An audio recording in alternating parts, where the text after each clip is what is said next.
শুল্কমুক্ত সুবিধায় সদ্য সাবেক এমপিদের জন্য আমদানি করা অন্তত 52টি গাড়ি আটকে দিয়েছে কাস্টমস কর্তৃপক্ষ।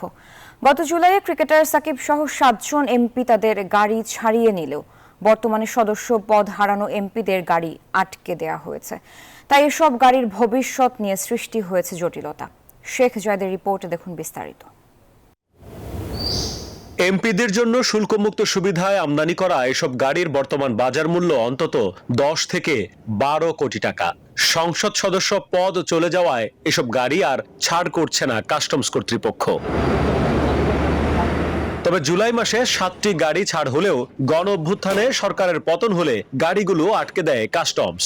যেহেতু সংসদটা আমাদের ভেঙে গিয়েছে, এই বিষয়ে শুল্কমুক্ত সুবিধা তারা পাবেন কিনা সে বিষয়ে সদয় দিক নির্দেশনার জন্য আমরা জাতীয় রাজস্ব বোর্ডে একটি পত্র প্রেরণ করেছি চিটাগং কাস্টম হাউস থেকে।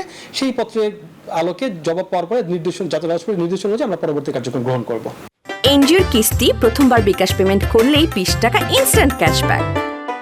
জটিলতা এড়াতে 30 দিন হলেই গাড়িগুলো নিলামে বিক্রির জন্য কাস্টমস হাউসের কাছে হস্তান্তর করবে বন্দর কর্তৃপক্ষ। নিয়ম অনুযায়ী কাস্টমস কর্তৃক ডিউটি পেমেন্ট করার পরে আমরা এটা ডেলিভারির কার্যক্রমটা প্রসেস করি, পোর্ট চার্জটা নেই এবং আমরা ডেলিভারি দিয়ে থাকি। আর কেউ যদি ডেলিভারি নেওয়ার জন্য না আসে তাহলে আমরা 30 দিন পরে ইউজুয়ালি আমরা অকশন হ্যান্ডওভার করে দিই বাই পেপার। এর আগে পর্যটন সুবিধায় আনা 108টি গাড়ি বিক্রি করতে না পারায় এই গাড়িগুলো সরকারের জিম্মায় নেয়ার কথা বলছেন এই ব্যবসায়ী। কোনোভাবেই অকশনে না গিয়ে, প্রক্রিয়ার মধ্যে না গিয়ে এই গাড়িগুলো সরকারি কোনো সংস্থা মানে মন্ত্রী, যেহেতু এখন আমাদের সরকার ছোট সরকার, এই সরকারের যে কোনো একজন সিদ্ধান্ত নিলে এটা সম্ভব।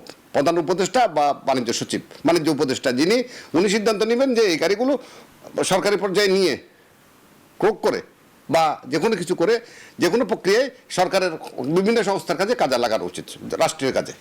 নিজেদের জন্য আমদানি করা হলেও এসব গাড়ি নিয়ম না মেনে অন্যের কাছে বিক্রির অভিযোগ রয়েছে বেশ কিছু এমপির বিরুদ্ধে। শেখ জায়েদ, নিউজ 24, চট্টগ্রাম।